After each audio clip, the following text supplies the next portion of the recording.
we live in this wonderful city of Hyderabad. Right. There's a lot of culture and a lot of history behind it. And a lot of us have no idea about Hyderabad's history. So in world history, you have two kinds of empires. One where you see an empire as a global state. Like for example, today you have India, Pakistan. Or you have America as a global powerhouse, right? So back then, India was that. But the thing is, what we call India today was not really like that. If the Nizam family actually gets into politics, it will probably threaten the MIM or the OIC. We have to talk about the part where Hyderabad tried to become its own country. So in Hyderabad state, 60% of the entire state was basically Jagirdari lands, which means massive amount of revenue were supposed to be collected. So what attracted them to Hyderabad? Was it There was no Hyderabad back then. Apparently, the Nizam fled in one train full of money. Is that true? That's so. Okay. The Nizams एक ही family में marry करते थे. That was the Pegas. But the most important burning question which we all want to know, where is the best Hyderabadi biryani?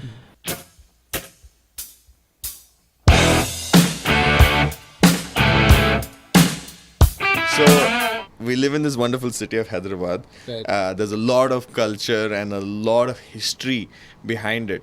And a lot of us have no idea about Hyderabad's history until we meet people like Yunus over here. I know it's 400 years old. That's all I know. Yeah, there's 400 years of history which we have really no idea. You organize some heritage and historic walks. So I'll just give a thoda sa background. Please. So I'm basically a journalist by training. So I've been a journalist for 10 years now. 10 saal ho gaye. Okay. I started with Indian Express, then I joined the Hindu, then I joined Mint. Mint is the क्या बोलते हैं business paper of Hindustan Times. All right. So currently I work with Siyasat, but not with the Urdu paper, but they have an English website. So I work with the English website. Nice. But aside from that, 5 years ago, just like you said, लोगों को ज़्यादा नहीं मालूम city के बारे में. Pretty much I was same thing. Yeah, I mean, I was also the lived here all my life, but पता नहीं है कि कहाँ से आए. It's the same thing. So while I was working for the Hindu, I started writing about history. That's when I got into it थोड़ा मालूम करके. Yeah. So I also realized मेरे को भी कुछ भी नहीं मालूम बोल के. So I think 2016 I started writing थोड़ा करके. Then I realized, so like you said, Hyderabad is 400 years old. So actually not 400 years old. The city is 431 years old. Right. But the thing is, the Golconda Fort was a city before Hyderabad. Okay. So when you go to the Golconda Fort, what you are seeing today when you take a ticket is only the internal palace area. Right. The actual size of Golconda Fort is 7 kilometers. Oh, wow. The boundary wall still exists. So आप जब Golconda को जाते हैं, I don't know if you ever have been recently or not. You actually have to go through the gates. Like the traffic signal that you actually hit is actually a gate. It's a historic gate. So basically, before Hyderabad was built, the fort used to be a proper city, and fort cities are very common. So technically, what we call old city today is actually not the oldest part of Hyderabad, but the fort is. Right.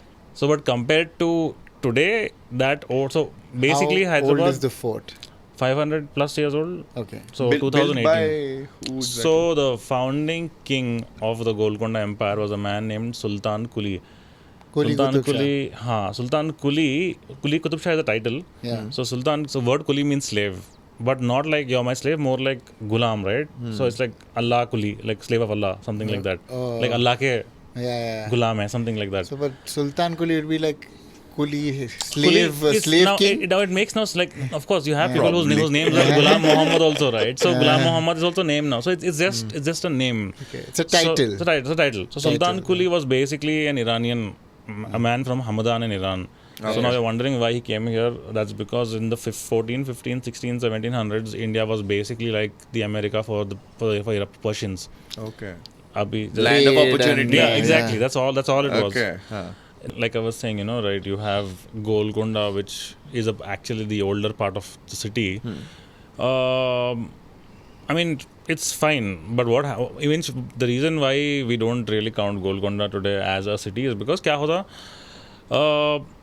after Hyderabad was built, Secunderabad comes much later. Secunderabad was actually founded in 1806.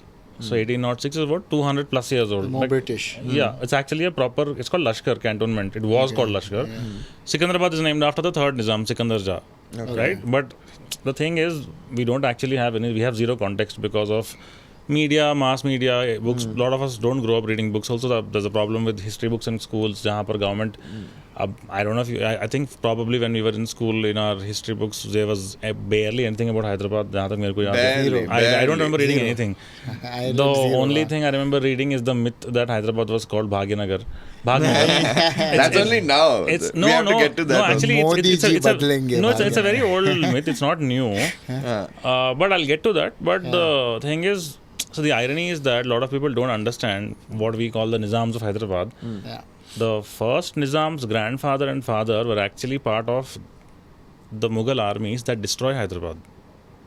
Really? Yeah, they Destroyed were actually not Hyderabad. from Hyderabad. Okay. The Golconda kings, like I said, Sultan Quli So was the from Golconda kings, they were they deputies of they the were, Mughal dynasty? No. They had nothing to do with it. They were contemporaries of the Mughals, and the Mughals did not like them because the Golconda kings, apart Sultan from being Quli. very rich, Okay. apart from being very very rich, the Golconda kings also were Shia Muslims, and the Mughals were Sunni Muslims. Oh. There was also that That's problem. a big fight, yeah. So it's not just a fight. In world global history, like for example, you have the Turkey. Have you been to Turkey? No. I was He's not been. been. I have, yeah. So Turkey, mostly what you've seen is of Ottoman Empire, Yeah, right? Ottoman, yeah. The Ottoman Empire was one of the longest. Constantinople, like yeah, it's just like the Ottoman Empire was the, I believe, was the longest running empire for 660 something years. Right. Right? So they were contemporaries of the Mughals. Yeah. So in world history, you have two kinds of empires. One where you see an empire as a global state, like for example, today you have India, Pakistan, or you have America as a global powerhouse, right? So back then, India was that. But the thing is, what we call India today was not really like that. So the Mughal Empire actually did not even have control of most of what we call India today until the end of it. Right. Mostly it was only North India and Central India because Maharashtra se leke niche tak you had 5 different empires running parallel. Sure. Golconda was one of them. Okay. Golconda was in fact founded in 1518, 8 years before the Mughals. Oh, wow. So the Mughal Empire was founded by Babur. Yeah, Babur was a descendant of somebody called Taimur, who is known as the scourge of the earth because he was apparently a destroyer. Right. It's true. Like Right. Now he's Saif Ali Khan's son. so yeah, it's a. He's the scourge of Bollywood. I mean that's what some history books call him because whatever he sees, like somebody comes and destroys something here, we won't like him, but for his country he'll be a hero. Yeah. Same thing. course. So Taimur claims ancestry from somebody who I'm sure you've heard of the name Genghis Khan. Genghis Khan was a Mongol warlord / conqueror. That's why the word Taimur Mughal. is from Genghis Khan. He claims descent. Okay, claims. So- Genghis Khan apparently, correct me if I'm wrong, but apparently, if you go by DNA wise, he's linked to I think 1 in 3 Asians or something. In some So way. the thing is like this: Genghis Khan in the I think 12th or 13th century. I'm not sure when he was alive exactly, but the word Khan, first of all, they were not Muslims. Okay, Genghis. The word Khan I think comes from the word Khagan, which means leader. So it's a very local name Right. for a local clan. Okay, so first Sure. that's all. That's the most important part. Genghis Khan basically unified Mongolia. Right. So when he unifies Mongolia, uske marne ke baad his sons have control of his country, which basically it's like very common. Your father will have 4 sons. 4 sons will get different parts of his empire. Got it, yeah. Same thing. So as they kept breaking, it became small. More and more people kept coming and they kept getting more and more pieces. So by that descent, Taimur claims ancestry from that line. So the reason I'm telling you all this is because the word Mughal comes from the word Mongol. Yeah. And they were not exactly very happy with that because the word Mongol also was seen in a very negative light because of all the conquering. Yeah. So Sultan Quli has a very different thing because when he came to India, he worked for a different empire back when even the Mughal Empire did not exist. The empire it's called the Bahmani Empire. The Bahmani Empire had its 2 capitals in Gulbarga in Karnataka and Bidar. Bidar is 140 kilometers from Hyderabad. Yeah. Sultan Quli, and the reason why Sultan Quli chose to work in Karnataka in Bidar under the Bahmanis is because the founding king of the Bahmani Empire was also an Iranian. Because that empire also basically had cultural ties to Iran Right. more than North India. So what attracted them to Hyderabad? Was it There was no Hyderabad back then. okay, this land. This land, like I said, it was land of opportunity, right? Globalization. You could come by ship. You could come. You could make money. You could live your life. It's like, अब कहीं को जाते हैं America पैसे बनाने जाते. Like you become software empire. Why? It's like Sundar Pichai is the CEO of Google, and so is Satya Nadella. They could do that because there is an opportunity there. Same thing here also. So was the name Hyderabad coined back then? Or? No, there was no Hyderabad back in. When was this name coined? Hyderabad comes into existence in 1591. Sultan Quli comes nearly 100 years pehle, around 1470s, 1480s. Okay. So when he becomes, before he becomes the king, he was made the governor of Telangana. Acha. So when he is made the governor of Telangana under the Bahmanis, he is given the Golconda Fort, which the word comes from the two Telugu words Golconda, which means shepherd's hill. Oh. Konda is hill in Telugu, right? So Sultan Quli gets Golconda as his governor area, and while he has that area, he becomes the king. And so what happens is basically it's the Bahmani Empire collapses. It ends. The last king dies.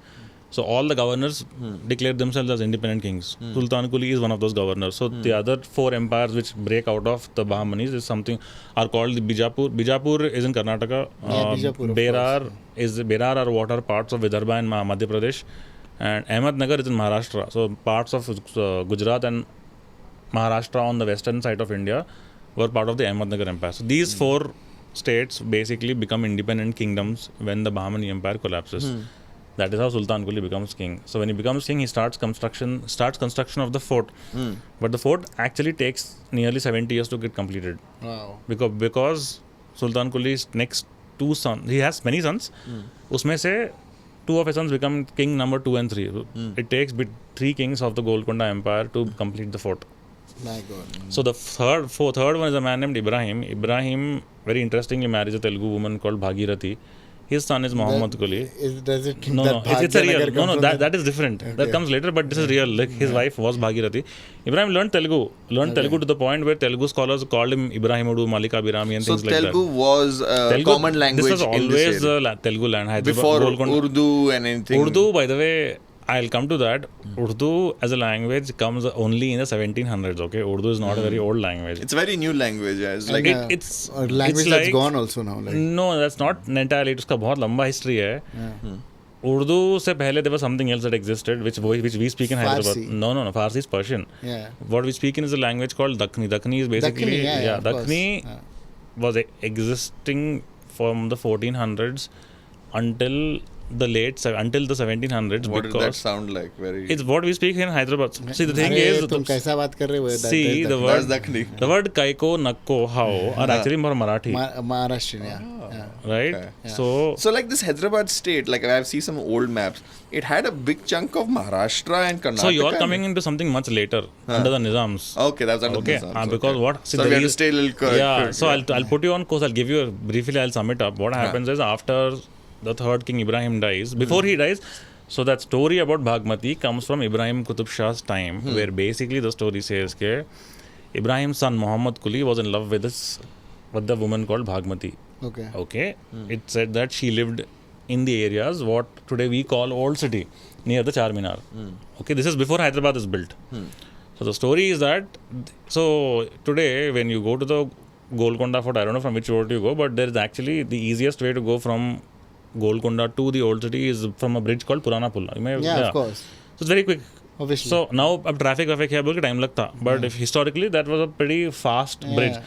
So the story is that bridge was built by Ibrahim for his son Muhammad Quli Qutub Shah to go meet his lover, which is even fine. I have zero issues with that because Muhammad Quli's mother was Bhagirathi.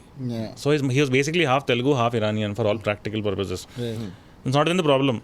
So the problem is that there is no proof of Bhagmati's existence, and it's not like I'm saying even 100. There is no 100% on both sides. Nobody can prove that she didn't exist. Nobody can even prove that she did exist. Right.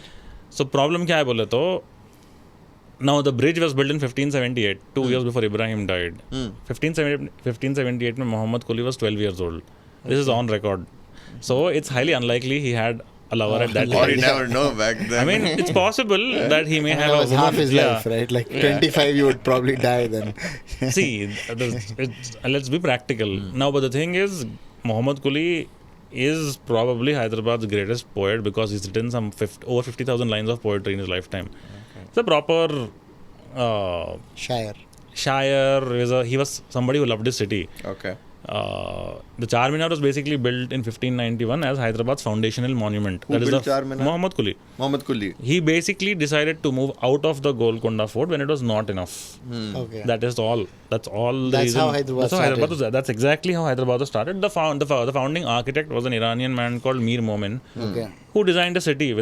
They designed it with also. So one reason why they moved out is because the Golconda Fort was very famous as a diamond market. You would have heard this, but the fact. Yeah, thing, of course, the Golconda mines or So the something. Golconda mines were there, yes, but not in the fort. Okay. The mines were in the Andhra areas of in and around Kollur and Rayalaseema. In India's history, there's only one place from where diamonds have come. That is in the Andhra areas.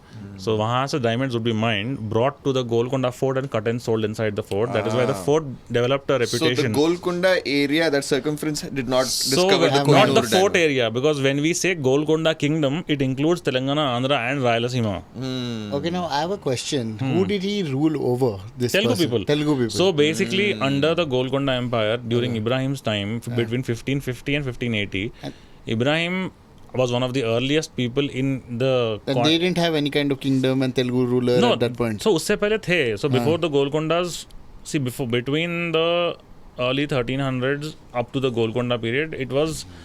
People were there. There was not a proper... Like, it was basically in the hands of local governors. It was not a capital, because the capital that existed before Hyderabad was in Warangal under the Kakatiyas in the 11th, 12th, 13th, 14th centuries. The Kakatiyas get taken over by Muhammad bin Tughlaq. So it's a very long history if you go in. But my point is that the capital that existed in Telangana before Hyderabad was in Warangal. Okay, that's all. Warangal ke baad there was a gap until the Qutub Shahi or Golconda kings came. They built another capital here. That's all. So to come back to this, basically We're talking about Charminar. And stuff. So on the land that Hyderabad exists today, there was no city. Probably there were people living. Maybe there was gaon chote-vote the, but there was no city built as such. That is the thing. And one of the main things was that during Ibrahim Qutub Shah's time, apparently he was one of the earliest kings at that point of time to want to build a city, to build his country on linguistic basis. So he actually gathered the Telugu speaking areas. So otherwise at that point of time, if you look at world history, language was not really an issue for as long as they wanted what they wanted. Yeah. So Golconda Kingdom, however, was very specific to mainly Telugu speaking of Rayalaseema, Telangana and Andhra. Right. That is how they... Was there any friction because of religion, different No, rulers? actually, very ironically, the only recorded communal riot in Hyderabad was recorded apparently between Sunnis and Shias during Muhammad Quli Qutub Shah's time. So How come Hyderabad is even today is much more peaceful place compared to the north? So there are a It's lot the of energy things. from the land it comes out. No, I think South Indian Muslims, if you look at South India's history also, Muslims actually have come to Kerala before anywhere else. 7th century from Prophet Muhammad's time. Yes. So, and they came as Arab traders. They didn't come as, Conquerors. So in the north, I think there is definitely a lot of, friction, because you see Afghan warlords, Persian warlords coming in. But I think from south, it's a very different story. In Tamil Nadu, you have, for example, 1,000-year-old Dargah, where Arab traders came. So their language is like a proper mix of some Arabic words, Urdu, and Tamil and stuff like that. So alag history hai wahan par. Deccan may also, you have a lot of Iranians who've come, settled, and it's not... Basically, to put it very simply, the Qutub Shahi kings here understood that they cannot live in a Telugu-speaking area without learning Telugu. So they didn't impose They didn't impose anything. So they did what they wanted to do. The Golconda state was they followed their Shia Islam to the bone. At the same time, so I don't know if you know this, the word called Pirla Pandaga in Telugu. That means Festival of the Saints, which is basically Telugu people observing Muharram with Shias. It still happens today. So during Muharram, you will find Telugu people go back to their gaons. They also do the same processions. So that this thing comes from the Golconda period, where basically the Qutub Shahis built Muharram shrines or Ashur Khanas for Telugu people as well. That kind of kept the cultural gum, and also they were pretty nice to the people. Like there was no, it's not they were not bad kings. They were all very good kings who learned Telugu. There was no forced conversion. Nothing. So that this forced conversion doesn't really hold good for most parts, because even the worst person, even Aurangzeb, could not have converted people, because his entire armies was built of Rajput people and also by Hindus. He was puritanical, there was no doubt about it. But I mean, the fact that India is still 80+ % Hindu is still an example. Like forced conversion hua, very ironically happened very harshly under the Portuguese in Goa. Oh, Christianity. And more than the Muslim kings, these guys killed people. Now, of course, some will argue saying that it was more of political and it became more about paisa. But the thing is, they had an inquisition, a Catholic inquisition is where they go around forcibly converting people and all that. So you would think, of course, I wouldn't say not all the... See, it's like, for example, when you say forced conversion, conquerors, then by that logic, a lot of the Indian kings, Hindu kings also would come under that, because our South Indian kings, like Cholas, Guptas, they all also went around conquering lands. Right? So if you're going to call conquerors and killers, what are you going to call Ashoka? Ashoka went around murdering Indians only for a long time. In the battle of Kalinga, it is only when he had a change of heart, he thought, "Arey main bahut galat kiya." So you remember Ashoka after he changed his heart. But what about his murdering before he became... Like his history sees Ashoka in a very positive light, but actually... Ashoka went around like... He just killed people, but right? the left, thing center. is that, like, even this is what I think about history, right? Like, there is nobody, like, anybody you see who was only trying to grow their empire, whether you're Hindu, whether you're Muslim, whether you're Christian, it didn't matter. Everybody wanted territory. I would not say that all were good. Of course, some people had... Some were very severe, so they were really that was the bad. time, though, I think. No, like, I'll give an example. See, the Golconda period was nice. The reason why they survived and were doing so well was because at every step, under every of the 7 kings, the person in charge after the kings was mostly a Telugu person. So they kept the power balance between the locals and between the Persian. See, even under the Golconda Empire, a lot of Persians, Iranians basically had a free hand, because the founding kings were from Iran, na? So it was basically, it's like when you are from, let's say, from Tamil Nadu or from Kerala, and you go to work somewhere else and you become some big person, you will have a little more affinity for your people, right? It doesn't matter whether kahan se aaye, wo kab se aaye. So it's just that people from Iran essentially were coming in freely, they were working. They were not coming here as many of them came as traders. Believe it or not, many of them basically came to also trade in horses. Horses were very important. Arabs were basically trading. The reason horses were important was because if you had a good horse, you had a good army. Without horses, you could not really fight until cannons became very, very common. So that Golconda kingdom ke time pe basically Hyderabad was like this beautiful city. It had Baglingampally, the area. Yeah, of course. It is called Bagh. Bagh means garden. Apparently there were a string of gardens there, which is why it was very famous, and Hyderabad was apparently a very beautiful place.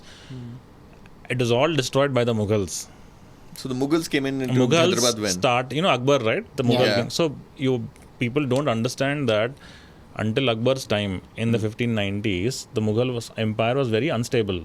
Right. In fact, for 15 or 16 or around 20 something, around close to about 20 years, the Mughals were actually thrown out of power by Ahmad Shah Abdali? No.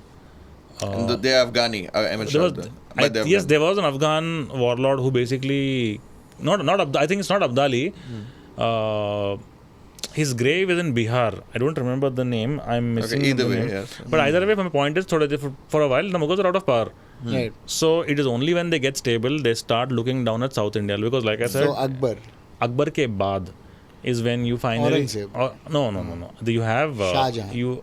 I think Babur, Humayun, Akbar, Jahangir. Jahangir is the guy, by the way.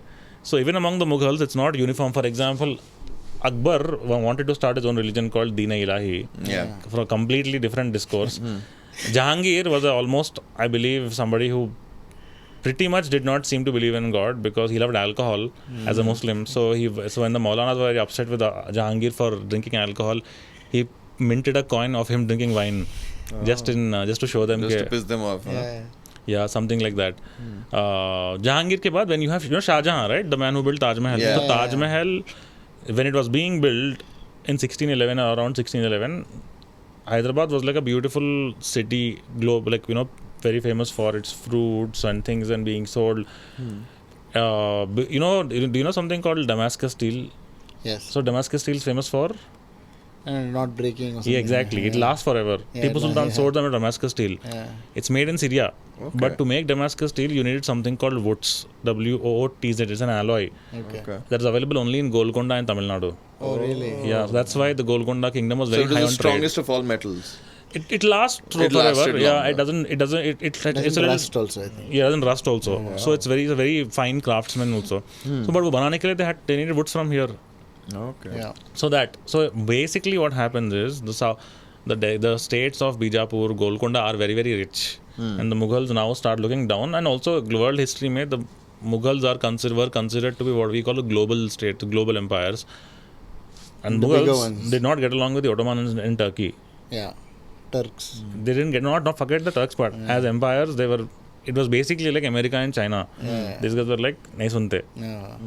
Okay, so because the Ottoman Empire were considered to be the leaders of all the Muslims in the world, they were the caliphs. Yeah. The Mughals thought they were The bigger. they were bigger. Yeah. So that is also one more issue. So basically my point is 1650s May 56 May is when the Mughals attack under Shah Jahan.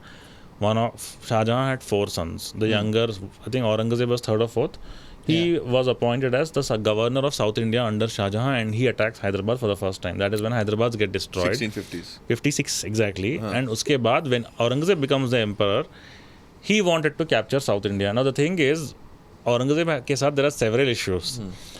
But it's also true that Aurangzeb, apart from having the tax on Hindus and this and that, also fought most of his wars with Muslims only. Okay, and the most difficult war he had was with Golconda. Golconda was his basically gateway to controlling South India. So 1687 January se leke September tak is when Aurangzeb fought his 8-month long war with the last king of Golconda. Right. And it took place in the Golconda Fort, which the Mughals were not able to enter.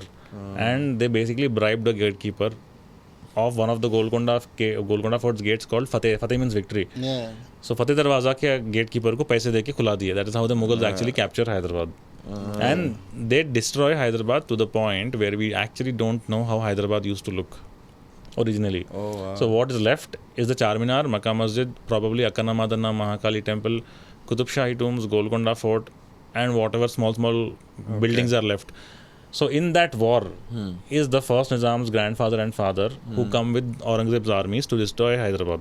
The first Nizam, they basically, of course, if you Custodians. they're basically high-ranking officials under the Mughals. To put it very simply, they are of Uzbeki origin. Yeah.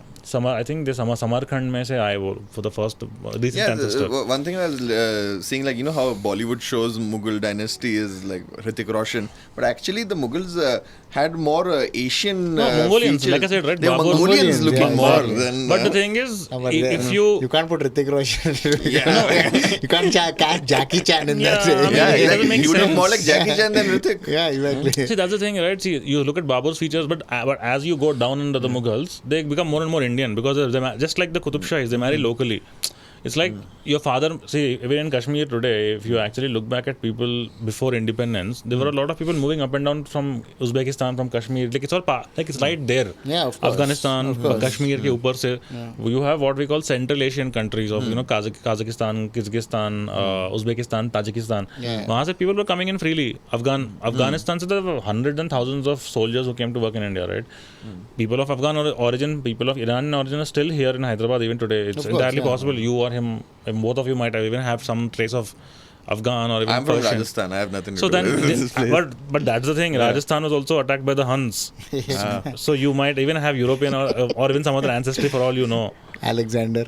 So that's the thing, right? So where do you think people in Rajasthan came from? They're not like it's just look back a little bit into there's a genealogy. lot. Like, so I'm Rajput by that's by not- lineage, and this story goes that the Rajputs came from the fire in the Exactly. See, 2000 years ago, and this is that is our again god mythology, is, right? the Kshatriya tribe and all.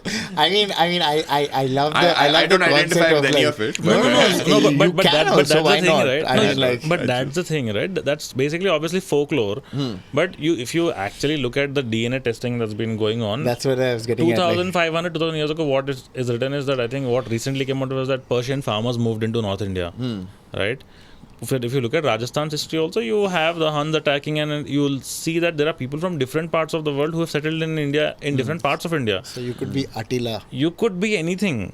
You could also be anything. Same thing exactly, with Golconda right? Kings also, right? You have so many people staying here from different places. You could have been literally in. Telugu people obviously have been here since from much before the Golconda people came, and the reason they lasted, they lived happily, is because the Golconda Kings thought they should not disturb the local culture and local people. That is why they lasted. As far as the Nizams, तो आपके सवाल का जवाब देने के लिए basically ये है कि when the Mughals finally conquer South India, they appoint one governor to take care of the entire South Indian belt, starting from Madhya Pradesh. That is the Nizam. The title is the Nizam. The Nizam is basically the governor, and the first Nizam in 1724 decides that he does not want to live in North India anymore because he realizes that Mughals are now going down. So he comes to Aurangabad, which is the capital of South India, which was where the governor sat in Maharashtra. Okay. Kills the governor and takes over, but he does not declare himself as a king. He promises the Mughal emperor that I will stay under your aegis and I will be loyal to you and I will pay your annual paisa.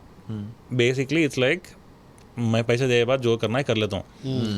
Mughals were more than happy to get their money. They didn't bother. So he was more like a semi-independent king.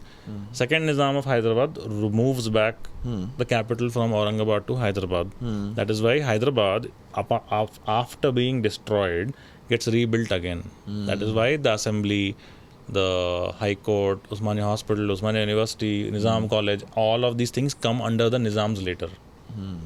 That's it. No, it's very, very interesting. Okay, so the Nizams take over in the Surya is very intrigued. No, because I'll tell you, it is very like because we've never spoken really about it. Because I'll tell you, for the average Joe, it's always like, oh well, there was Hindus in India and then the Mughals came in. But actually, you realize there was the Shias which came in way before, and that's See, also Shias, it's not like that. It's not Shias came in. Like it's like people came in together at different times. It's just that Shias, I don't know if it was by design or by accident, happened to run South Indian states for most part, but the Nizams were not Shias.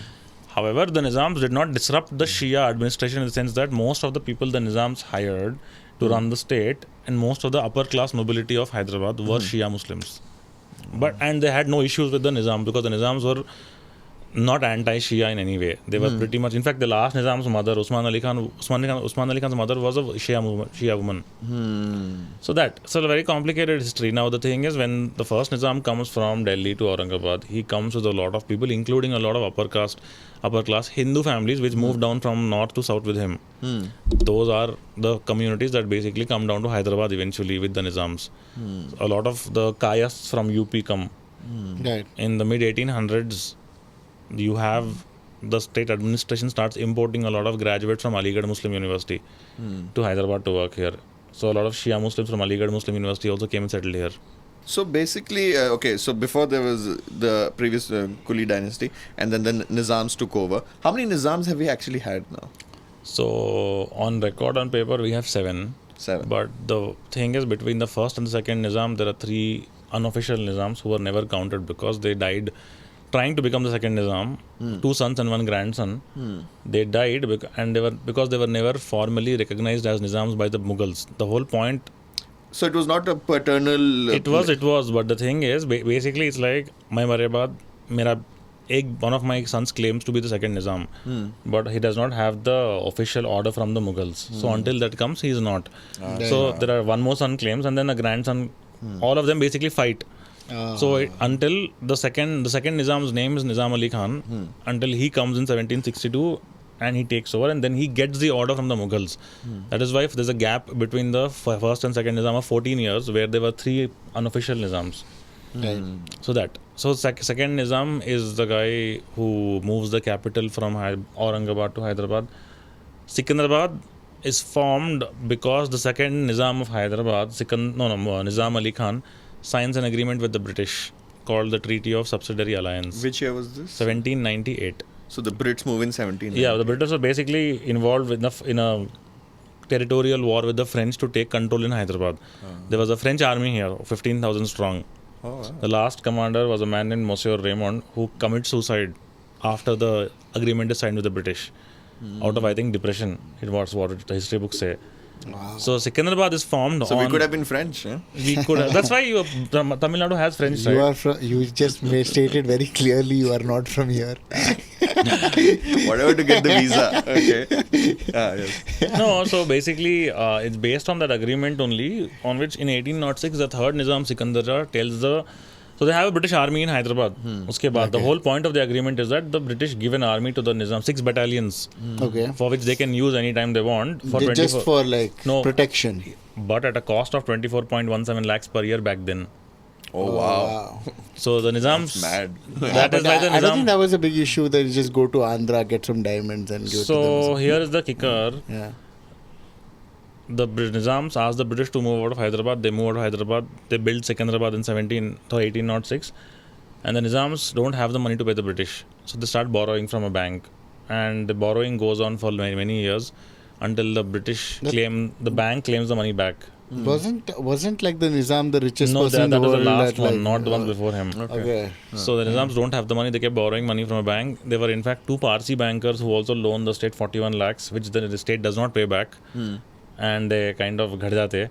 And the British bank, William Palmer and Co., that loaned the Nizam, claims 1 crore rupees back then. So the British step in, pay the bank off, which is why the original Hyderabad state, what you are asking, was actually extending all the way from Madhya Pradesh, lower Madhya Pradesh till Tamil Nadu. It was a massive area. So that gets cut down into about 1/3 of its original size. So the Andhra Pradesh areas, जो हमारे पास जो अभी current जो Andhra Pradesh state है, that was originally under the Nizams. But that goes away from the Nizams because they did not have money to pay to the British. That is why in the end what was left was 5 districts of Maharashtra, 3 districts of Karnataka and 8 districts of Telangana. 16 districts. That was the last boundary till the last Nizam. To answer your question about the last Nizam was the richest man, Usman Ali Khan. Usman Ali Khan. So he was the richest man in his time, so rich that he appeared on the cover of Time magazine Yes. in 1937. Which period are we talking about? 37, 38. How did 1937. How did he go how did these guys go from like bankruptcy and like They didn't go from loans banks, to... so you know Salarjung Museum, right? Yeah. Salarjung I was the man named Turab Ali Khan who was basically appointed as Prime Minister to make sure that the Nizam state was on track. Salarjung I figured out why the state was in debt, because they were not generating revenue. Because अंदर के लोग खा लेते थे पैसे नीचे on the lower ground level, and that money was supposed to come from tax collection from farmers. Correct. So that is the flip side of it, is that basically was essentially nothing but bonded slavery of people through which taxes were collected. So if you were a landlord, you were happy and you were fine. But if you are not, you are basically living a life of slavery. Right. So that is the existing thing across India. Zamindari system jo bolte, landlord jagirdaari jo bolte. Hyderabad state had 60%. I think that's a world, this thing, not a... Yeah, India. There was Yeah, Zamindar yeah. and then there was Jagirdar. Zamindar is basically landowner. Jagirdar was a state appointed revenue collector. So in Hyderabad state, 60% of the entire state was basically Jagirdari lands, which means massive amount of revenue were supposed to be collected. Sure. And that is the reason why, because those tax revenues were coming in nicely, the Nizam was rich. Yeah. But so much rich that he became the richest guy in the world? I mean, I'm talking Well, about... at that point, I think there was no other person that was... I'm talking about 82,000 something square miles of land on which there was farming done. Okay. Almost all of it. Or not almost, चलो ठीक है, आधा 60% भी लगा लो. and no welfare. No, there was... So the thing is, if you were living in Hyderabad city, there was welfare. So that is the thing. Under the last Nizam is the guy who realizes that they need to do something about Hyderabad. So he transforms Hyderabad into a global city. High Court, Osmania University, Osmania Hospital, Kachiguda Station, sewerage. So that's why the old city is the only area which does not flood, because the sewerage system exists from back then under the last Nizam. So they really developed Hyderabad under the last Nizam, but the outside parts of it were basically left. untouched district areas. So I have another question. Huh. Is apparently the Nizam fled in one train full of money? No, Is no, that no, true? no. That's so okay. That not We fled. have to get to that. But before we get to the fleeing part, The Nizam, Because we're there. No, no, the but Nizam- I want to talk about the main thing which a lot Annexation. of Indians. No, Falaknuma Palace. Okay, so the Yes. Falaknuma Palace was built by the 6th Nizam, Mehboob Ali Pasha, the father of Usman Ali Khan. Not the Prime Minister? No. So hold on. So, yeah. sorry, my bad. Sorry, you're right. Yeah. It was built during the time of Mehboob Ali Pasha, who was the 6th Nizam. Mehboob Ali Pasha's brother-in. So the Nizams एक ही family में marry करते थे. That was the Pegas. The Pegas was. It's nothing. It's not like. It's basically nothing. It's just that.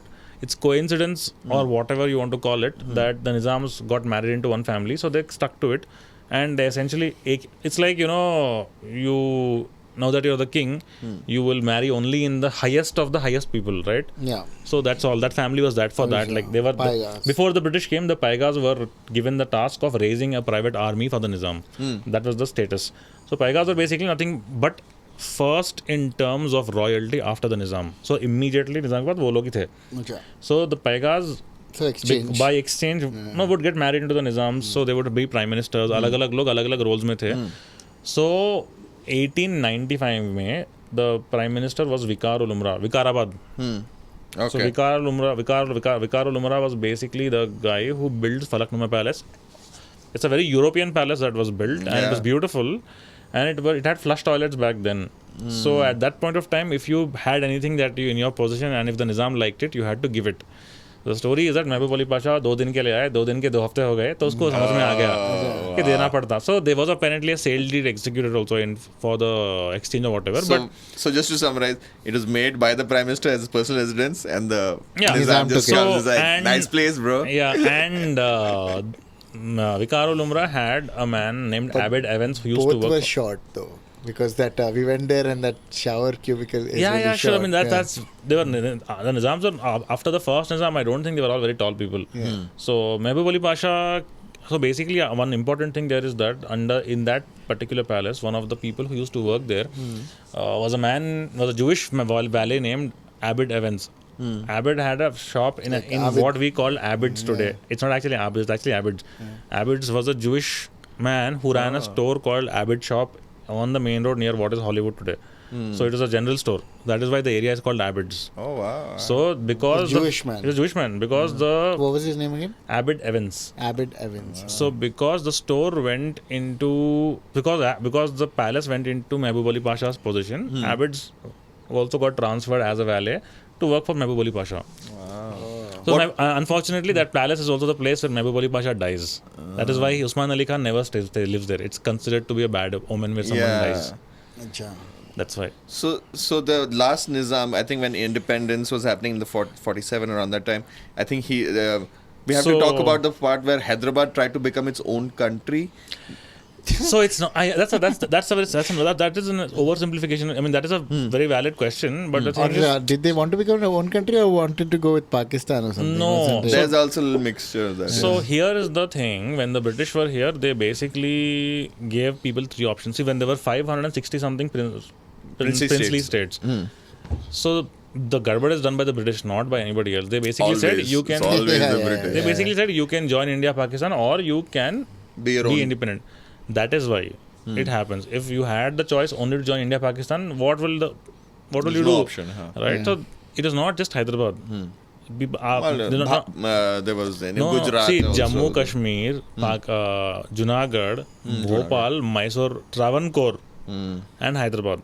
These guys really lobbied to be independent because They wanted to I'm be, not supporting it, but I think logically, if you are the richest man in the world and if you are running the biggest princely state in India, but the other flip side of it is that, boss, you are living in British India. Yeah, exactly. They were not exactly independent fully. They were still abiding by the British crown. Yeah. Correct. And when the British left, they did not leave. They transferred power to the Indian government. So by that logic, the princely state should have ideally transferred, come under the... And I think that transition would have been very smooth had they just, See, because unka income tha. Because they had their income. They had all the kings from princely states were being given income even after independence.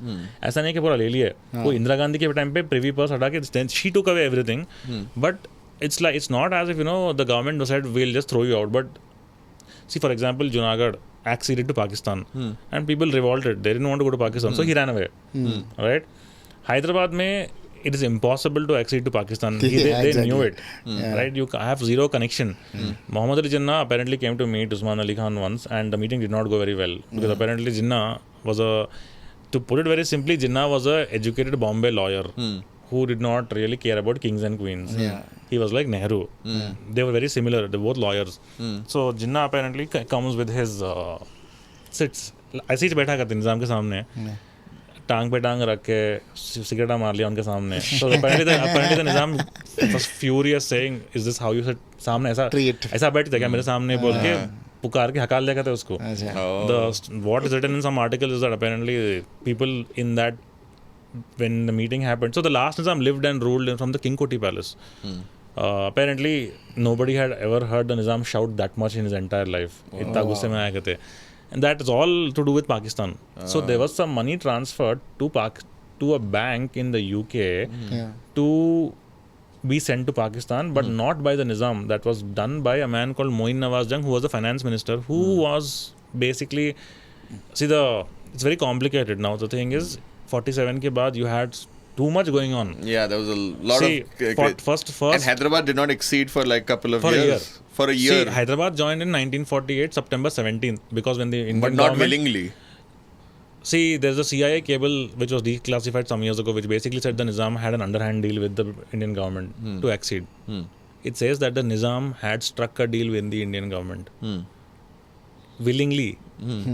That is but then why would he flee after? The Nizam didn't flee. Nobody fled. The Nizam lived and he lived and died in Hyderabad in 1967. But who is this one particular person who ran off and went to... Junagadh, Pakistan. There was one who went off to Australia. And he didn't run away. He willingly moved. No. So wait, let me come to that. I think, so it's like this. First, 1946, in Telangana, you had something called the Telangana Armed Rebellion. Basically, peasants, tired of all the slavery, started killing landlords.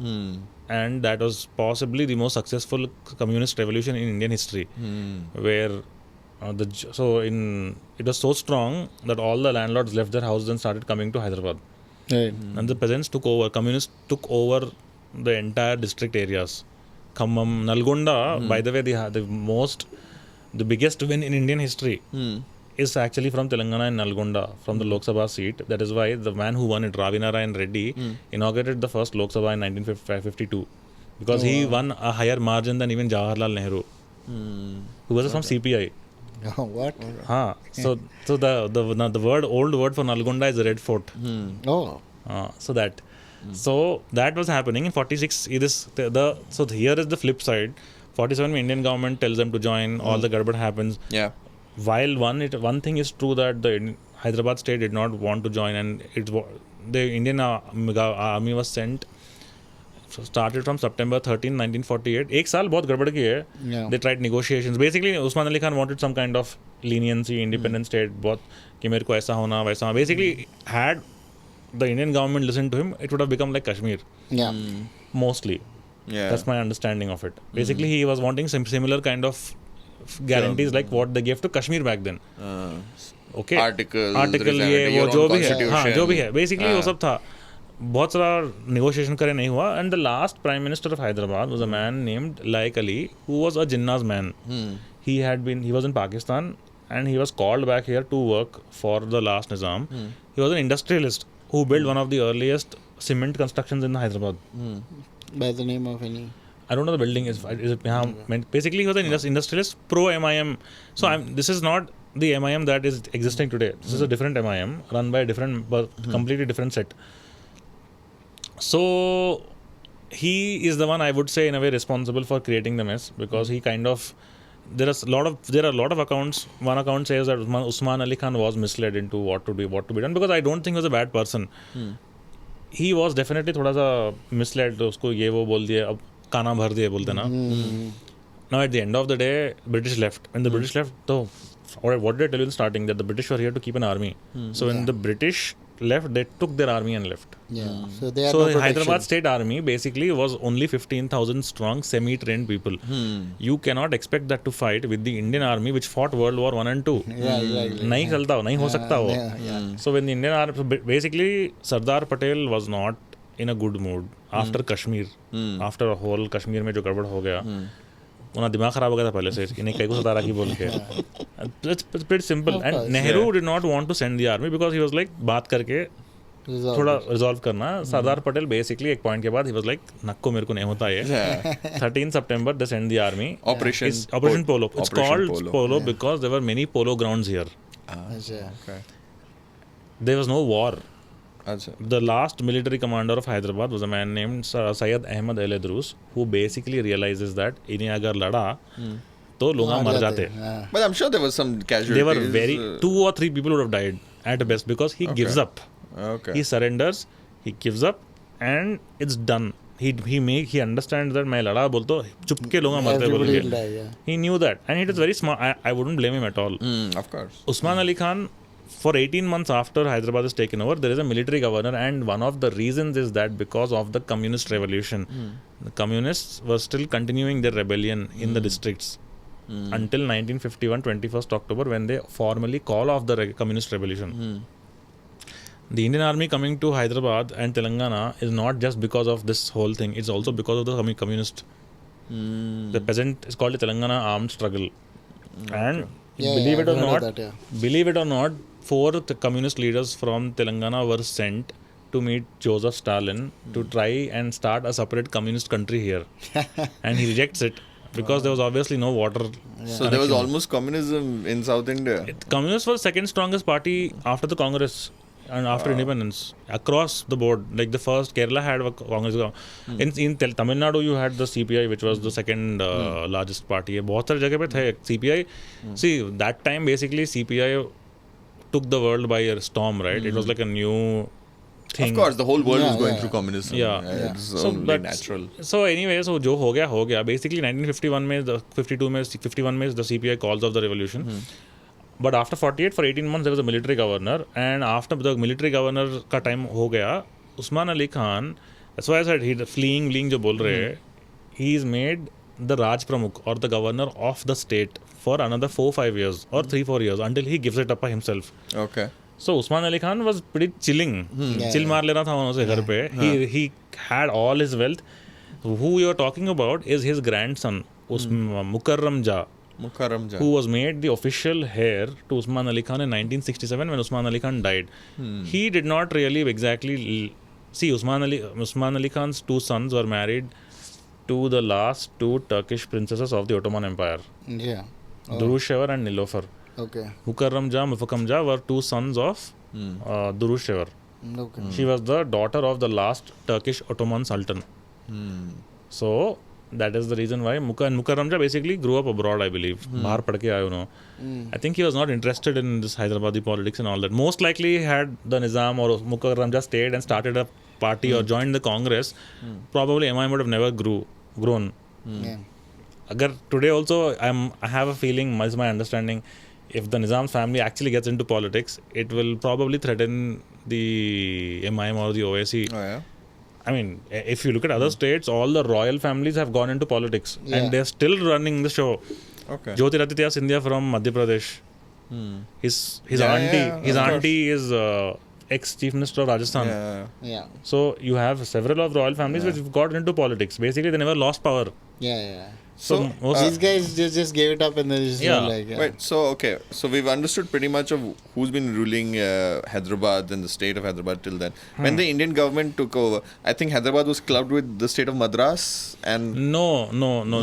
What happens is basically after 1951-52, the election, the Hyderabad state has the first chief minister as the Hyderabad state, not as Telangana, not as Andhra. There is a Hyderabad state only. Burugula Ramakrishna Rao was the first chief minister.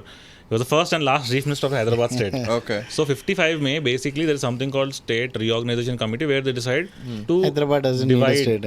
where they divide states on linguistic basis. Yeah. Okay. So the suggestion, so that time there was a proposal to merge Telangana and Andhra, saying दोनों Telugu state है. लेकिन Andhra Pradesh was part of Madras, like you said. So when the British take away Andhra, they merge it with Madras Presidency, with Chennai as the capital. So the Andhra people were demanding Chennai to be made shared capital with Tamil Nadu for a while. Okay. Because they didn't have अभी भी उनके पास capital नहीं है, by the way. Exactly. सो आंध्र प्रदेश में से उनके पास capital नहीं था, यहाँ पर आंख मारे यार यहाँ पर कैपिटल पड़ा हुआ है बोल के. सो क्या होता 55 में states reorganisation committee basically sits and decides what to do. The suggestion made is to remove the Marathi speaking areas, give it to Maharashtra, to give it the Kannada speaking areas to Karnataka except Bidar district, because Bidar is very close to Telangana more than Karnataka. See, Karnataka mein hai abhi, but actually Bidar is only 30 kilometers from Zahirabad. Right? So the suggestion was that keep Telangana, keep Bidar and call it Hyderabad state, and to leave Andhra Pradesh as it is. And they said and because Telugu people from Telangana and Hyderabadi Muslims were all opposing the merger of Andhra and Telangana, they were very scared that they would lose jobs, because under the Nizams the official language here was Urdu for a long time, and उससे पहले Persian. So यहाँ के लोगों Urdu सीख लिए, English come. So when the government of India took over after Operation Polo, most of the jobs were in English. So if you didn't know English, you didn't have a job. And education the level here was much lesser than Andhra. So people from Andhra had a direct advantage. So वही issue था कि हमारे jobs ले लेते बोल के, and that is what happens 55-56 में ये suggestion आता कि states को अलग अलग रखो. थोड़े दिनों के बाद if people from Andhra and Telangana are okay with it, they can merge the states by themselves. But basically, politically speaking, even the CPI also wanted a joint state, because they thought अगर joint state है तो हमारे कुछ ज़्यादा और power. That's all. So in spite of the suggestion made against it, the merger was made in 56. So the Andhra and Telangana areas were merged. That is the reason why Telangana people जब से उनको नहीं करना था जब से 1968 में there was a issue of jobs. So इसीलिए when the merger was made, they made a promise from the Andhra people कि हमारे को कुछ भी हो जाओ ये percentage jobs होना. That is the promise made. So that job promises से 1968 में there's some, I think some power plant or something, there was some thermal plant being set up, I think in Warangal or Khammam. वहाँ पर वो jobs के लड़ते लोग, the demand was that give us our jobs. So students from Usmania are like, screw this, we don't want jobs, we want our own state. So 1969 से that Telangana statehood started Agitation. from there. 69 में शुरू हुआ वो. That is the whole history. Okay, so when was Andhra Pradesh, including Hyderabad, that state, which was 56, right? 56, but then like when it okay, but let's fast forward to now. So to what happened, like because there was that bifurcation also, because for the longest time we just saw it as NTR as the chief minister, Chandrababu Naidu. No, it's like, see, the protest to separate Andhra and Telangana started in 1969. That's what he's saying. That's what I said, right? See, that's what happened. So 69 mein, that 69 batch from 69-70, students all lost 1 year off because of protest. Apparently the entire city and state was shut down for 1 full year. Wow. तो अपन जो देखे 2009 में was nothing. So that वो 69 के protest के बाद the person who was leading it was Chenna Reddy. Basically Congress under Indira Gandhi co-opted Chenna Reddy. Somehow he छोड़ दिया उन्होंने. So उन्होंने भाग गया. तो छोड़ दिया बोल के खत्म हो गया वो. So it Mari Chenna Reddy. हाँ, Mari Chenna Reddy. See, that's how politics is. You can't blame him also. Yeah. उसके बाद it didn't die down fully. Telangana people were talking about it. रूमों में बात कर लेते थे, meetings कर लेते थे. Until, so the reason why the states got separated again is because of Vaisar's death. Yeah, of course. Also, if you look at the history of Andhra Pradesh, joint Andhra Pradesh, most of the chief ministers were not from Telangana or from Hyderabad. They're all from Andhra. Mostly Andhra Rayalaseema. So वो एक complaint था कि I think Anjaya was from here. और कौन है अपने पास से? I think 3-4 अपने पास है बस, not more. Yeah. Rosaya is also I think from Andhra only. But what is the main cause of disharmony between the Telanganas and the Andhra? See, it's mainly about jobs. Mainly cultural and jobs. The language is Telugu. No, the thing is, up in Telangana, Telugu actually has. It's different. It's a different dialect also, I feel. The dialect is different. Yes. It has more Urdu words in it. Telangana. Yeah, but the thing is, and Andhra people, generally speaking, mock people of Telangana saying, "Kya Telugu baat kar rahe? Tumhara Telugu अच्छा नहीं है." Yeah. It's I see that's again wrong, right? Yeah, see, that's if because Telangana was part of the Nizam state, They had like a mixture. Yeah, it was a proper mix, and the people in the Telugu people in Telangana were they adopted to a lot of things. They were in fact, ironically, most of the landlords were Telugu people from the districts. Muslims were maybe less than 10 to 15% at best. Majority landlords were Telugu people only in the districts. So उनको क्या फर्क पड़ता था, उनको खाली उनके land होना था, उनका इनकम होना था, बस खत्म. So landlords were running. So Andhra में क्या हुआ, the Telugu, because it didn't have any proximity with Urdu, continued to remain as it was. But the thing is, ironically, even the pure Telugu बोलते हैं, उसमें भी there are a lot of influences. Yeah. For example, roju, मतलब today. Yeah. The word roju comes from the Persian word rose, which means day. Yeah. So वैसा बहुत सारी चीज़ें हैं which people today also don't understand. It's nothing is pure in India. Yeah, of course. That I keep saying that you cannot untangle this tangle that is India. Yeah, you can't say ऐसा है. I mean, if that is the case, we'll end up becoming like China, where China basically forced everyone to learn Mandarin, wiping out everything else. So today, if you go to China, you will end up basically. This is what my friends kept complaining, that China is basically similar everywhere. Yeah. To that. So the difference is mainly cultural, language, jobs ka issue tha. So pretty much that only. And now I think Telangana is doing much better than what it was doing earlier. So we jumped into so much of this rich history of this place. But now today, when we see Hyderabad, where it's got a completely new identity of an IT capital as such, and all these new places coming up, what do you see suddenly this Cyberabad? Yeah. See, I don't think completely it's a different bad chapter. Thing. Yeah. I mean, see, that's progression, no? Like the same thing like Bangalore, right? Actually, Hyderabad has been the capital city for 400 something years. Bangalore was not even the capital until independence. It was Mysore. Bangalore को बाद में बनाया capital. बहुत बाद में बनाया. Mysore was 70-80 years, I think. No, Mysore is much. No. So Bangalore, sorry. But I don't know exactly when, but Bangalore is very. That is the reason I got a Bangalore. Post-independence, I feel. Post-independence, exactly, and it's very built in a very haphazard way. You don't have things like Hyderabad there. Like, अपने पास city में क्या है? You go different parts of Hyderabad, like excluding high-tech city, you will find something or the other. Like, you will find old houses, you will find old havelis, you will find कुछ भी, like you heritage. Can find anything. You can find literally some random thing somewhere. Old mosques, old temples. Bangalore में many old temples though. I'll give that. But my बोलने का मतलब ये है कि I think people Hyderabad forget is a much that. deeper culture. Yeah, see, when I was reporting, I met what's his name? Nadella Manohar.